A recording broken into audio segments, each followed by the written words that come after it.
Enjoy being homeless. My name is Alfred. I am 40 years old and I just watched my wife of 12 years hand the keys to our estate to another man. The text came through at 6 p.m., right as I was loading the last box into my truck. $6.2 million. That was what the house was worth when we bought it 8 years ago. Probably closer to 7 now. Vanessa got it in the divorce. Got everything, actually. The judge sided with her on nearly every point. My lawyer said I had a case, but when her attorney brought up my grandfather's supposed fortune, everything shifted. They painted me as someone hiding assets, someone who would inherit millions any day now. Except I had nothing. My grandfather died when I was 10. Whatever money people thought existed had never materialized. I stood in the driveway of what used to be my home, watching through the front window as Vanessa laughed with him. His name was Garrett, younger than me by 5 years. Investment banker. Met him at one of her yoga retreats 6 months ago. She swore nothing happened until after she filed, but I knew better. The estate sat on 4 acres in Scottsdale, Arizona. Desert landscape, mountain views, infinity pool. We built it together. Well, I paid for it. She picked the finishes. Now it was theirs. I drove to a motel off the highway. $79 a night. The room smelled like cigarettes and industrial cleaner. I sat on the edge of the bed and stared at my phone. No missed calls. No messages except hers. My grandfather served in the Navy during the Cold War. That much I knew. He worked in intelligence, though he never talked about it. When he died, my grandmother mentioned something about classified operations, about money he could not touch. She passed away 2 years later. My father, their only son, died in a car accident when I was 15. I inherited nothing from any of them except old photographs and a few pieces of furniture. Vanessa knew this. She knew I was not hiding anything, but her lawyer spun a story, and the judge bought it. So now I was here, in a motel room that cost less than the wine she probably had delivered to the house tonight. I thought about calling someone, a friend, my brother. But I had pulled away from most people over the past year. The divorce consumed everything. I just wanted it over. I did not know that my phone would ring in 3 hours. I did not know that everything I thought I understood about my life was wrong. I met Vanessa 13 years ago at a charity art auction in Phoenix. She was a curator at a local gallery. I was there with a client, bored out of my mind, when she walked up and started explaining the symbolism in a painting I was pretending to appreciate. We talked for 2 hours. She was smart, funny, and completely out of my league. Or so I thought. I worked in commercial real estate development. Not the flashy kind. I built warehouses, storage facilities, small office parks. Solid work. Profitable, but not glamorous. Vanessa said she loved that about me. Said I was grounded. Real. We got married a year later. Small wedding. Just family and close friends. She wanted to keep working at the gallery, and I supported that. But 3 years in, she started talking about wanting more. More travel, more experiences, a bigger house. I gave her what I could. Sold a project early, made a decent profit, and we bought the estate. Things changed after that. She spent more time with her new circle, yoga retreats in Sedona, weekend trips to Los Angeles. I was working long hours, trying to keep up with the mortgage and her spending. I did not notice when she started pulling away. Or maybe I did, and I just did not want to admit it. The first real crack came 2 years ago. I found out she had opened a credit card in my name, $30,000 charged to it. When I confronted her, she cried and said she was trying to surprise me with renovations to the house. The charges were for a designer handbag collection and a trip to Napa with her friends. I paid it off, told myself it was a mistake. Then last year she started talking about my grandfather again. Asked if I ever looked into his estate.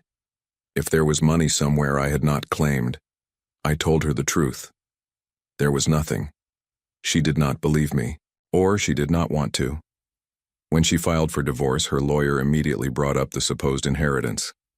Said I was concealing assets. My lawyer laughed it off at first, but then the judge started asking questions. Wanted documentation. Proof that I had no access to hidden funds. I provided everything I could, but it was not enough. The judge ruled that I might have future claims to undisclosed wealth, and that factored into the settlement. I lost the house, lost most of my savings, kept my business barely. And now here I was in a motel room watching the ceiling fan spin and wondering how it all went so wrong. The call came at 9 p.m. I almost did not answer. Unknown number. Probably a spam call. But something made me pick up. "Is this Alfred?" The voice was formal, clipped, military. "Yeah, who is this?" "This is Lieutenant Commander Patricia from Naval Intelligence. I am calling regarding your grandfather, Commodore Edward." I sat up. "My grandfather died 30 years ago." "Yes, sir, I am aware. This call concerns a classified operation he conducted during his service. As of October 1st, that operation has been declassified. You are listed as his sole living descendant." I felt my chest tighten. "I do not understand." Commodore Edward participated in a covert intelligence operation from 1962 to 1969. Part of his compensation for that operation was held in a classified trust, due to the sensitive nature of his work. That trust has remained sealed for 55 years. As of last week, the seal was lifted. You are the designated beneficiary. I stood up and started pacing. "How much are we talking about?" "The trust is currently valued at $142 million. The room went silent except for the hum of the air conditioner. "That is not possible," I said. "I assure you, it is. However, there are specific requirements you must fulfill in order to claim the inheritance.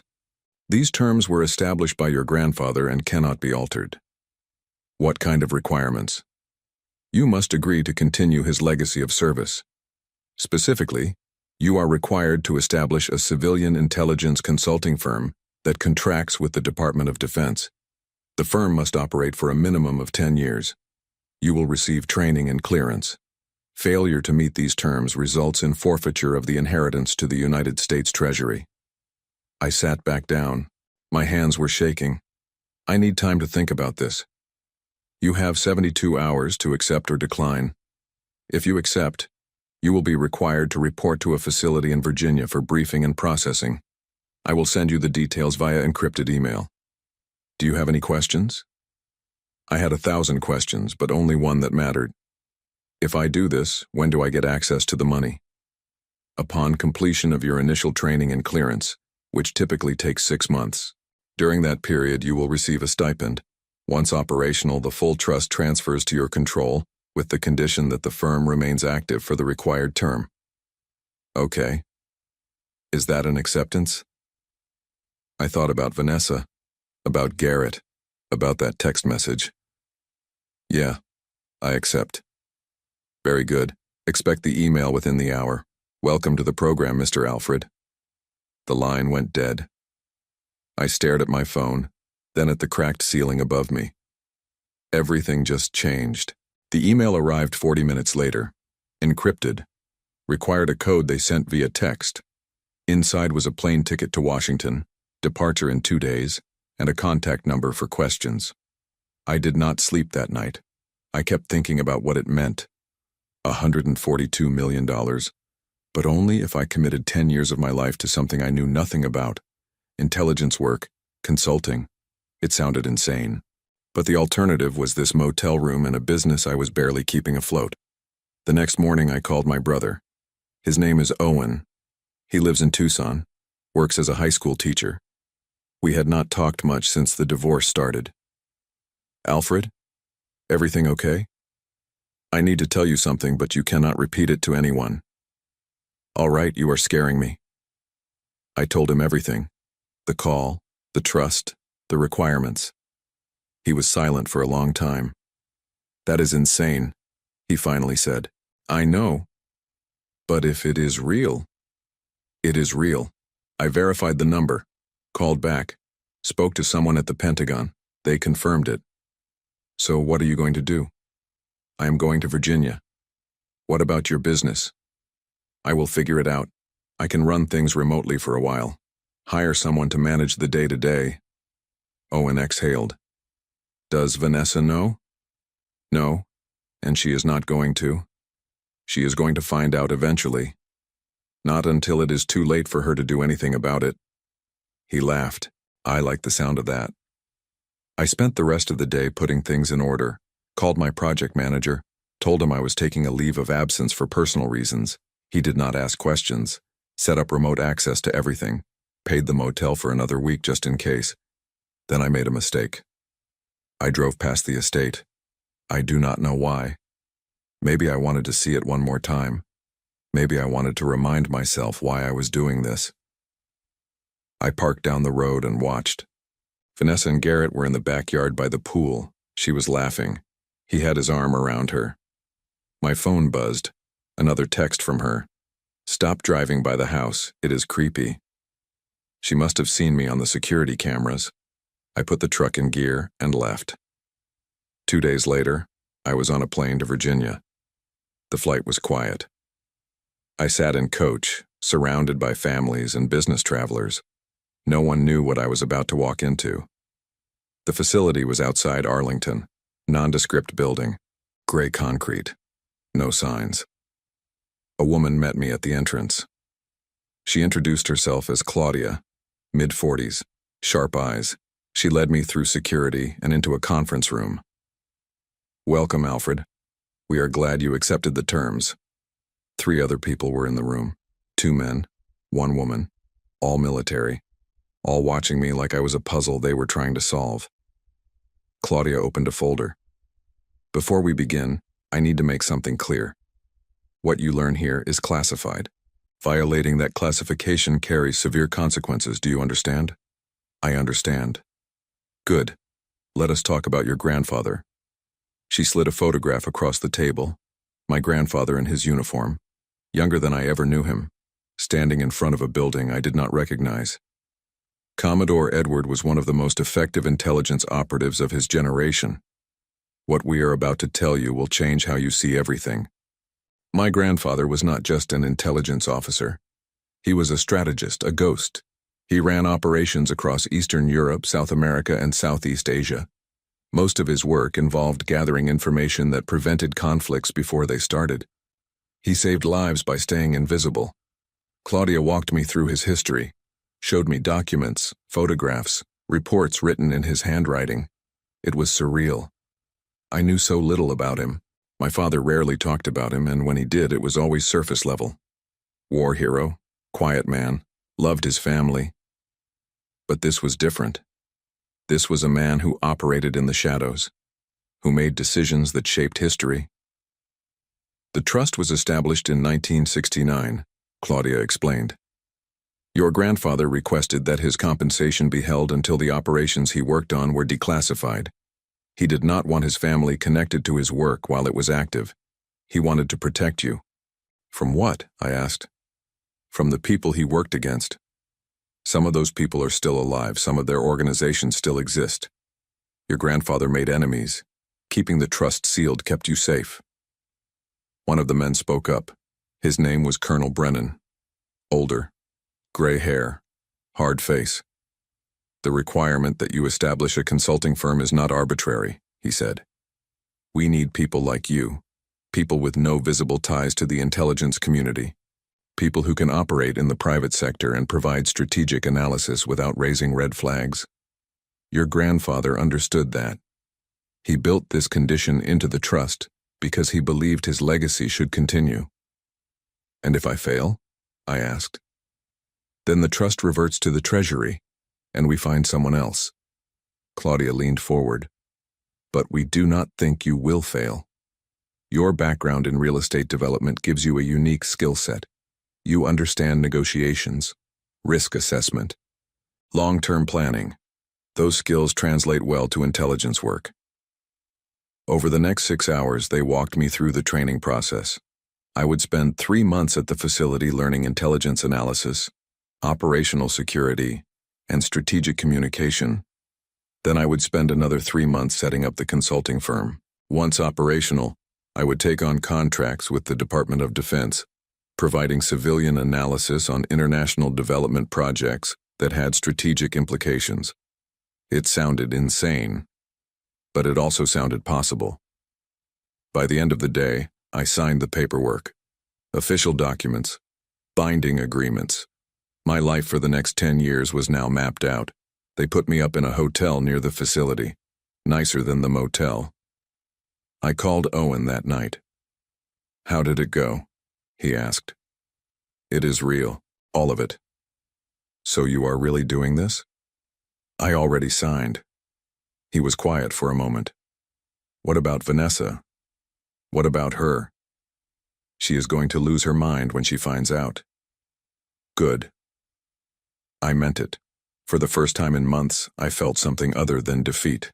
I felt purpose, and beneath that something darker, something that wanted her to know what she gave up, what she threw away. But I was not going to tell her, not yet. I spent the next week in Virginia, met with trainers, sat through briefings, learned things I never thought I would need to know. The work was intense, but I kept up.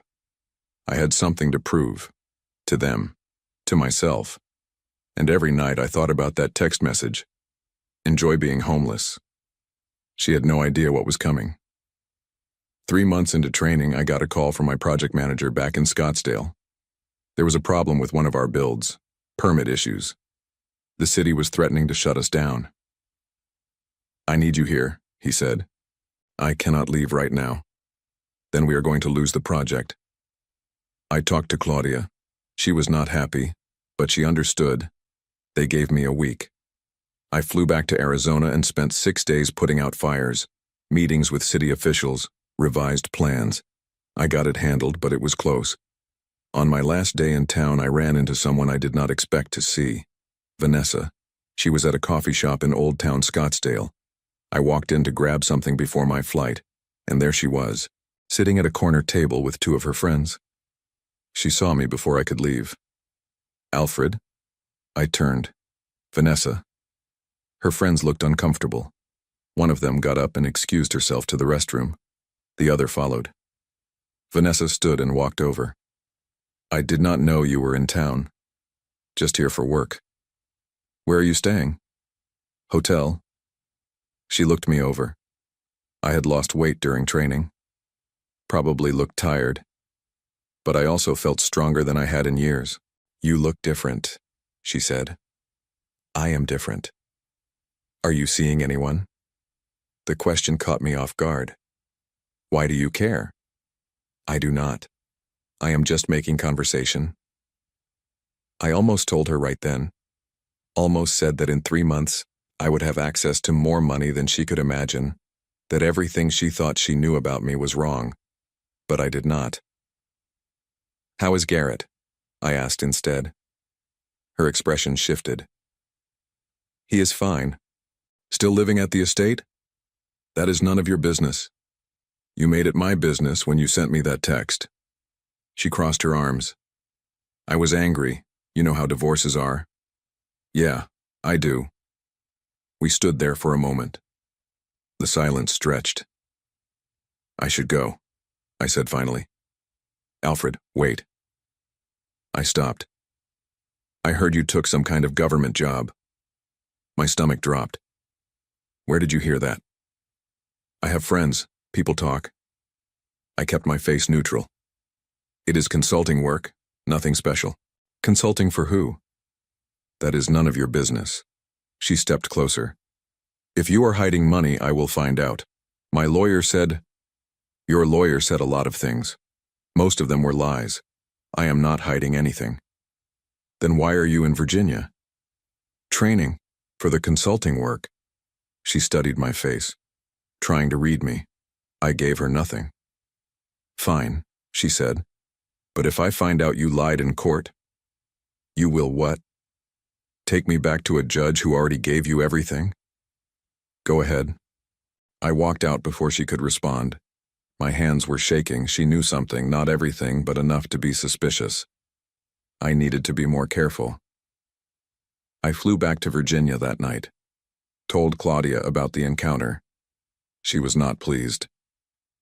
"You need to stay off her radar," she said. "If she starts digging, it could complicate things." "She already is digging." "Then we need to move faster. Finish your training. Get the firm operational. Once the trust transfers, it does not matter what she knows, she cannot touch it." I nodded. But I knew Vanessa. She would not let this go. 6 months after that first phone call, the trust transferred. $142 million. Verified. Transferred to an account in my name. I stared at the balance on my laptop screen for 10 minutes. It did not feel real. The consulting firm was operational. I had an office in Arlington, a small team and 2 active contracts with the Department of Defense. Everything legitimate. Everything clean. Claudia called to congratulate me. You did it. Your grandfather would be proud. Thank you. What is your next move? I thought about Vanessa, about Garrett, about that estate. I need to make a purchase. 3 weeks later, I was back in Scottsdale. I contacted a real estate attorney, told him I wanted to buy a specific property. He pulled the records. The estate on Desert Mountain Drive, that is a tough one. It is not officially on the market. Make an offer. How much? 10 million, cash. Close in 2 weeks. He stared at me. That is almost 3 million over market value. I know. Can I ask why? No. He made the call. The owners, listed as Vanessa and Garrett, initially refused. But 10 million cash is hard to turn down, especially when Garrett's investment firm had just taken a hit in the market. I had done my research. He was over-leveraged, bleeding money. Vanessa did not know yet, but she would soon. They accepted the offer. The closing was scheduled for a Tuesday at 2 p.m. I flew in the day before, checked into a hotel, did not tell anyone I was coming. When I walked into the title company office, Vanessa was already there. So was Garrett. They both looked up when I entered. Vanessa went pale. "What are you doing here?" she asked. I smiled. "Buying a house." The title agent looked confused. "Mr. Alfred is the buyer." Vanessa stood up. "That is not possible. He does not have that kind of money." "I assure you the funds have been verified," the agent said. Garrett looked at me. "Where did you get $10 million? "Does it matter?" I asked. Vanessa's hands were shaking. "You lied. You hid money. I knew it." "I did not hide anything. The trust was classified. It was not accessible until 6 months ago. Everything was disclosed to the court as it became available. Your lawyer can verify that." She looked at Garrett. He looked at the floor. "We are not selling," Vanessa said. The agent cleared her throat. "The contract is binding. You accepted the offer. If you back out now, you forfeit the earnest money and face legal consequences." Garrett put a hand on Vanessa's arm. "We need the money." "No, I am not giving him the house." "It is not just your decision," he said quietly. She turned on him. "What does that mean?" "It means I need the cash. The firm is in trouble. We talked about this." Her face went red. "You said it was temporary." "It is worse than I thought. I watched them fall apart in real time. It was better than I imagined." The agent pushed the paperwork forward. "If you are ready to proceed." Garrett signed first. Vanessa stared at him like he had just betrayed her. Then she looked at me. "You planned this?" "No. I just took advantage of an opportunity. Same thing you did when you left me." She signed the papers with so much force the pen almost tore through. 10 minutes later, the house was mine.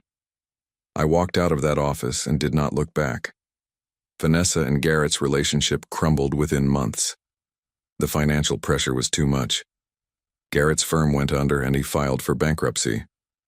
Vanessa tried to come after me legally, claiming I had concealed assets during the divorce. But her lawyer found nothing actionable. The trust had been legitimately classified, and I had disclosed everything once it became available. She spent a fortune on legal fees and got nowhere. Last I heard, she moved back in with her parents. I kept the estate for a year, then sold it for $12 million. Used the profit to expand the consulting firm, hired more people, took on bigger contracts. The work was challenging, but I was good at it. Turned out my grandfather's instincts were right. I never sent Vanessa a message. Never gloated, did not need to. Some lessons you learn by losing everything, others you learn by getting it all back. I learned both.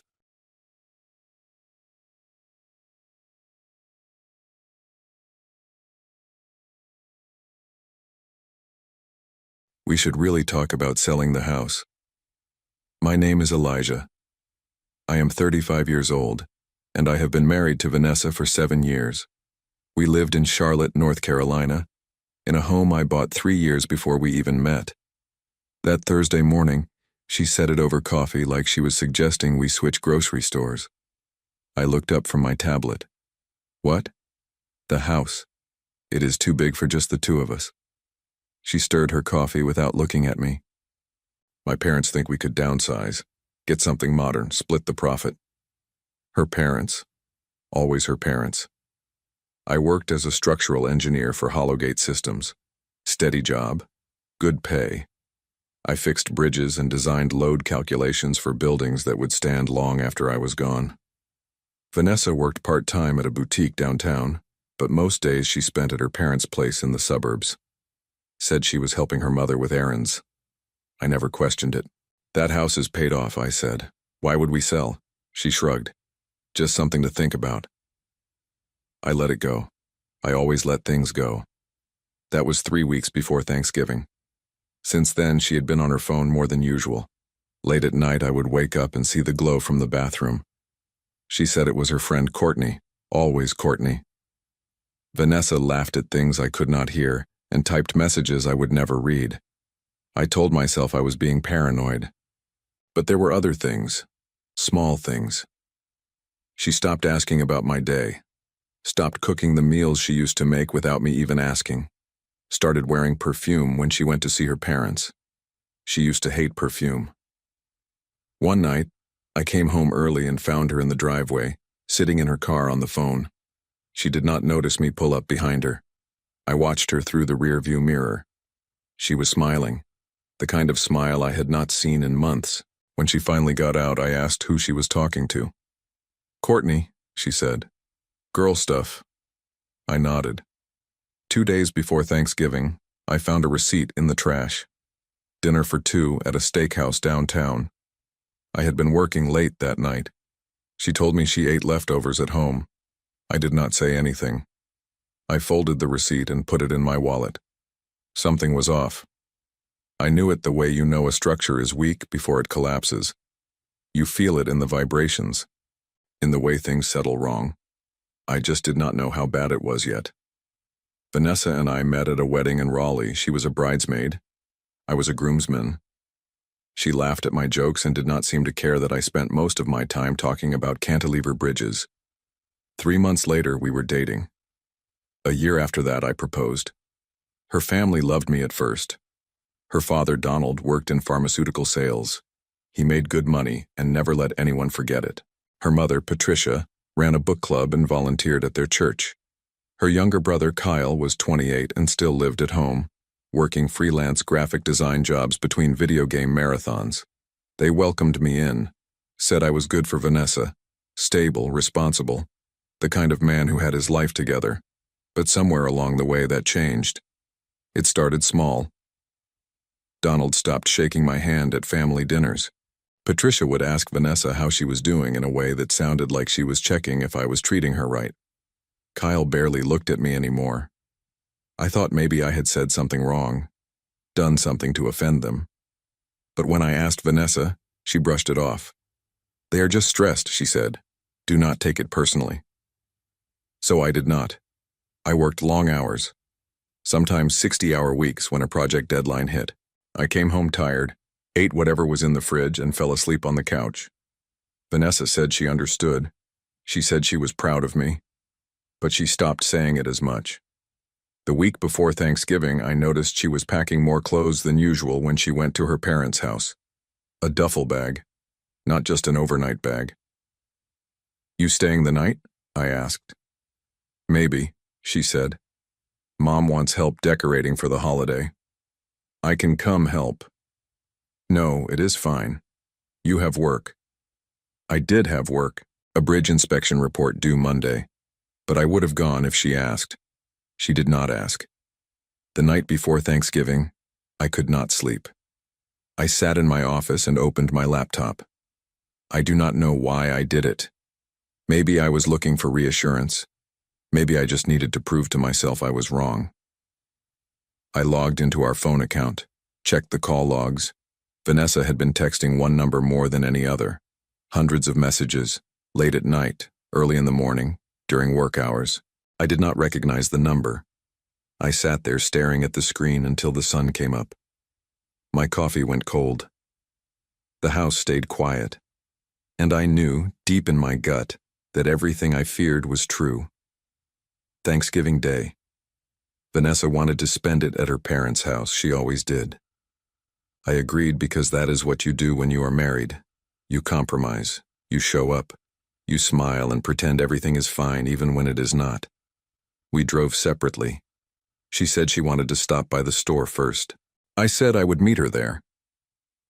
I pulled into their driveway at noon. The house was decorated with fall wreaths and hay bales. Patricia answered the door with a tight smile. "Elijah, good to see you." She did not hug me. Inside, the house smelled like roasted turkey and cinnamon. Donald sat in his recliner watching football. Kyle was on the couch with his phone. Vanessa was in the kitchen with her mother. I set the pie I brought on the counter. Pumpkin, store-bought, but it was something. "Thanks," Vanessa said without looking at me. Dinner was quiet. Everyone talked around me, about the game, about Patricia's book club, about Kyle's new freelance project. I sat there cutting my turkey into smaller and smaller pieces, trying to figure out when I became invisible. After dessert, Vanessa stood up. "I need to talk to Elijah," she said. Her voice was steady. Too steady. She led me into the den. Her parents followed. So did Kyle. They all sat down like this was a planned meeting. I stayed standing. Vanessa reached into her purse and pulled out a manila envelope. She set it on the coffee table in front of me. "I want a divorce," she said. I stared at the envelope. My brain could not process the words. "What?" "I am not happy, Elijah. I have not been happy for a long time." Her parents nodded. Kyle smirked, and then they started clapping. Slow at first, then louder. Patricia smiled. Donald gave Vanessa a thumbs up. Kyle laughed and said, "Finally." I looked at Vanessa. She was not crying. She was not even upset. She looked relieved. "I brought you something too," I said. My voice sounded far away, like it was coming from someone else. I reached into my jacket pocket and pulled out a small gift box, wrapped in plain brown paper. I set it on the table next to the divorce papers. Vanessa frowned. "What is this?" "Open it." She hesitated. Then she picked it up and tore off the paper. Inside was a thumb drive. "What is this supposed to be?" she asked. 6 months, I said.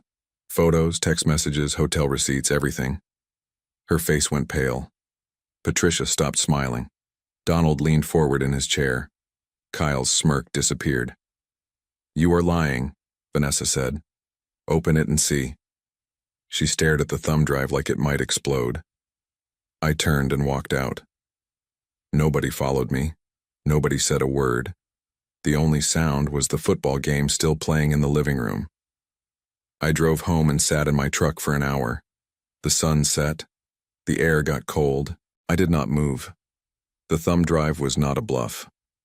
2 months earlier, I hired a private investigator, a woman named Claudia, who worked out of a small office near the university. I gave her Vanessa's schedule, her car, her phone number. I told her I needed to know if I was crazy. She called me 3 weeks later and said I was not. Vanessa had been seeing someone, a man named Jordan. He worked in real estate, sold luxury condos downtown. They met at an open house Vanessa attended with her mother 6 months ago. Patricia knew. She introduced them. Claudia gave me everything, photos of them having lunch, walking through a park holding hands, entering a hotel together on a Tuesday afternoon while I was inspecting an overpass in Greensboro. I paid her in cash, thanked her, went home and put the thumb drive in my desk drawer. I did not confront Vanessa. I did not yell or throw things or demand answers. I just watched, waited, planned, because I knew Thanksgiving was coming. I knew her family would be there. I knew she would want to make it public, make it dramatic, turn me into the villain so she could walk away clean. So I let her. Now I sat in my driveway, staring at the house I bought with my own money, and I felt nothing. My phone buzzed. A text from Vanessa. "You are insane. Those photos do not prove anything." I did not respond. Another text. "Jordan is just a friend. You are twisting this into something it is not." I turned off my phone. The next morning I woke up to 17 missed calls. 12 from Vanessa, 3 from Patricia, 2 from Donald. I deleted all of them. I made coffee, ate toast, went to work like it was any other Friday. At 10 a.m. my phone rang. It was a number I did not recognize. "Hello? Mr. Elijah? This is Garrett. I am Vanessa's attorney." I leaned back in my chair. "Okay. My client is prepared to move forward with the divorce. We would like to schedule mediation as soon as possible." "Sure." "She is also requesting the house as part of the settlement. Given that you were married when significant improvements were made, she believes she is entitled to half the equity." I almost laughed. "The house is mine. I bought it before we got married. I paid the mortgage. I paid for every repair, every upgrade. She has no claim to it." Garrett paused. "We will see what the court says." "You do that." I hung up. That afternoon, Vanessa showed up at my office. Security called and asked if I wanted them to send her away. I said no, let her come up. She walked into my cubicle with red eyes and smudged makeup. "You humiliated me," she said. "You humiliated yourself. Jordan and I are not together. It was just a few dinners, a few conversations. It did not mean anything." "Then why did you file for divorce?" She did not answer. "You wanted out," I said. "So get out, but you are not taking my house." She stared at me like she was seeing me for the first time. "You have changed," she said. "No, you just stopped paying attention." She left without another word. I watched her walk down the hallway until she disappeared around the corner. Then I went back to my work like nothing had happened. The divorce moved fast. Vanessa wanted it done. So did I. Her lawyer pushed hard for the house, said it was a marital asset, said Vanessa contributed to the household and deserved compensation. My lawyer, a woman named Francine who wore reading glasses on a chain and did not smile once during our first meeting, tore that argument apart in 15 minutes. The house was purchased prior to marriage. The deed is in your name. All mortgage payments came from your personal account. She has no legal claim. Vanessa tried to argue that she paid for groceries, for utilities, for furniture. Francine asked for receipts. Vanessa could not provide any. The judge ruled in my favor. The house stayed mine. Vanessa got her car and whatever personal belongings she could prove were hers. No alimony, no settlement, just a clean break. She moved in with her parents the day the papers were finalized. I thought that would be the end of it. It was not. A week later, I got a call from my boss. His name was Gerald, and he had been running the engineering department at Hollowgate Systems for 20 years. He was a good man, fair, direct. "Elijah, we need to talk." I met him in his office. He closed the door and sat down across from me. "I got a complaint," he said. "From Vanessa." I blinked. "What?" "She called HR yesterday, said you have been harassing her, threatening her. She wants a restraining order." "That is a lie." "I know. But HR has to investigate. You are going to be placed on administrative leave until this gets sorted out." "How long?" 2 weeks, maybe more." I sat there in silence. My hands went numb. My throat tightened. I could not believe she would go this far. "I am sorry, Elijah. I know this is not fair, but my hands are tied." I nodded, stood up, walked out. That night I called Claudia. "I need more," I said. "More what?" More proof. Vanessa is trying to bury me. I need to know everything. Claudia was quiet for a moment. You sure you want to go down this road? I am already on it. Okay. Give me a week. A week later, she sent me a file. It was bigger than I expected. Jordan was not just a real estate agent, he was married, 2 kids. His wife had no idea. Vanessa had been seeing him for 8 months, not 6. They met before the open house, at a hotel bar downtown. Patricia did not introduce them. She covered for them. There were more photos. Text messages Claudia pulled from Vanessa's cloud backup. Screenshots of conversations where Vanessa and Patricia planned how to get me out of the house, how to make me look unstable, how to take everything I had. One message stood out.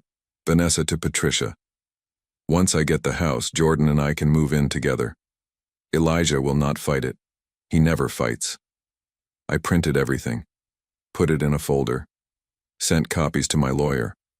Francine called me 2 hours later. This changes things, she said. If she is making false claims to damage your career, we can file a countersuit, defamation, malicious intent. She will regret this. Do it. The restraining order was denied. HR cleared me after reviewing phone records and security footage that proved I had not contacted Vanessa once since she moved out. I went back to work. Vanessa went quiet. But I was not done yet. Jordan's wife deserved to know. I debated it for 3 days. It was not my business. It was not my fight. But every time I thought about letting it go, I remembered Vanessa's face when she handed me those divorce papers. The way her family clapped like I was the punchline to a joke. I made the call. Her name was Olivia. She answered on the second ring. Hello? My name is Elijah. I do not know you, but I think you need to hear something.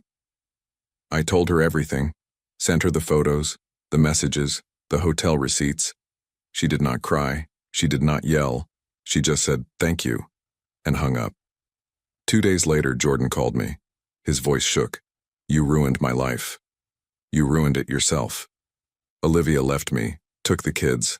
I am going to lose everything. Good. He hung up. Vanessa found out the same day. She showed up at my house that night, pounding on the door. I did not answer. She screamed through the door.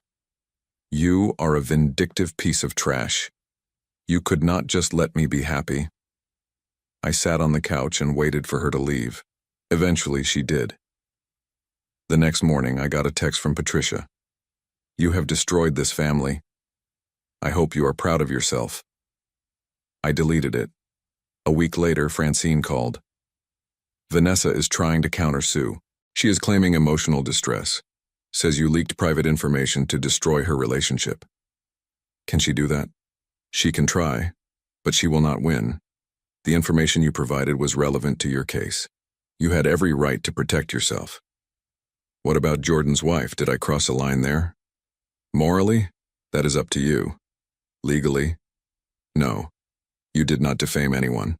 You just told the truth. The countersuit was dismissed 3 weeks later. Vanessa moved to Raleigh. I heard she got a job at another boutique. I heard Jordan moved back in with his parents. I heard Patricia and Donald stopped talking to anyone who asked about the divorce. I did not care. I went back to work. Fixed bridges. Designed buildings. Came home to a quiet house that finally felt like mine. One night I stood in the kitchen making dinner. Just pasta and marinara sauce. Nothing fancy. I poured a glass of water and sat at the table. The house was silent. For the first time in months, it did not bother me. I thought about calling someone, a friend, a coworker, anyone. But I did not. I just sat there eating my pasta and looking out the window at the street. The neighborhood was quiet. A dog barked somewhere in the distance. A car drove past with its headlights cutting through the dark. I finished my dinner, washed the plate, turned off the lights. I went upstairs and stood in the bedroom doorway. Vanessa's side of the closet was empty. The dresser drawers were bare. The bathroom counter had half the products it used to. I did not miss any of it. I climbed into bed and fell asleep faster than I had in months. No noise from the bathroom, No glow from a phone screen. Just silence. Just peace. 6 weeks after the divorce was finalized, I got a letter in the mail. It was from Olivia, Jordan's ex-wife. She thanked me, said I gave her the proof she needed to leave, said her lawyer used the evidence I provided to secure full custody of the kids and a settlement that left Jordan with almost nothing. She also said something else. You saved me from wasting more years on a lie. I hope you find peace. I folded the letter and put it in my desk drawer, next to the thumb drive. A month passed. I ran into Patricia at a grocery store. She saw me from across the aisle and turned around, walked the other direction without a word.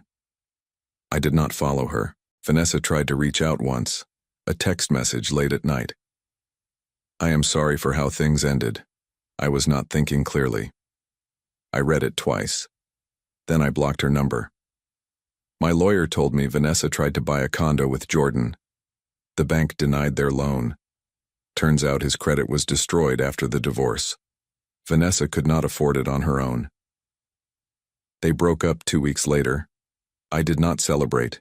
I did not gloat. I just kept moving forward. I got a promotion at work, lead engineer on a new project. A bridge spanning a river outside Asheville. It would take 2 years to finish. I threw myself into it, spent my weekends reviewing plans, my evenings running calculations, my mornings on site watching the concrete get poured and the steel beams get welded into place. The work felt good, solid, real. Spring came. The house felt lighter.